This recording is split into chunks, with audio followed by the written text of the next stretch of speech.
अलैहिस्सलाम के ज़माने में एक छोटा बच्चा था।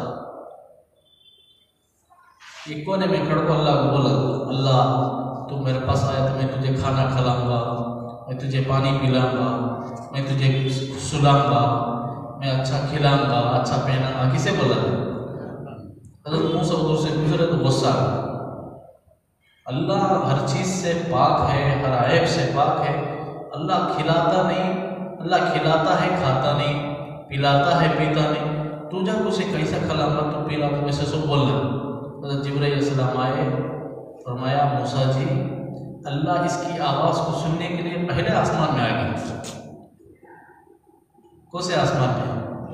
अपने आर्श को छोड़कर पहले आसमान में। ये छोटा बच्चा अल्लाह से कितनी मोहब्बत करता है कि अल्लाह उसके पास आ गए तो खिलाऊंगा नहीं, पिलाऊंगा नहीं, सुलाऊंगा। कितनी मोहब्बत होने से अल्लाह ऐसे इन्हें वो मोहब्बत का जुमला बोलता है। तो खुद अल्लाह उसके दर पर आ गए तो कितना अच्छा होगा। तो अल्लाह उसे उसकी आवाज़ को सुनने के लिए पहले आसमान में आ गए। तो उसे डांटो मत, छोड़ो उसे, बोलने दो। जितना बोलेगा अल्लाह उसे सुनने के लिए पहले आसमान में आ गए। तो कितनी मोहब्बत। हालांकि अल्लाह हर ऐब से पाक, खाने से पाक है, पीने से पाक है, सोने से पाक है। ला ताखुदुहु सीनतुन वला नुआसुन वला नौमुन। ना अल्लाह सोते हैं, ना ऊँघते हैं, ना उनकी शक्ल आती है।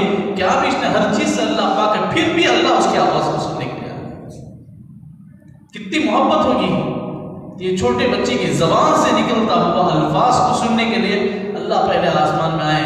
तो हमारे जैसा क्या कि एक छोटी मोटी इबादतें करते हैं, उसके ज़रिए से भी अल्लाह हमारी सुनेंगे नहीं, हमारी तौबा को कबूल करेंगे नहीं। असल ये कि हम तौबा मांगते नहीं अल्लाह से, अल्लाह से इल्तिजा करते नहीं, अल्लाह से रोते नहीं, गिड़गिड़ाते नहीं।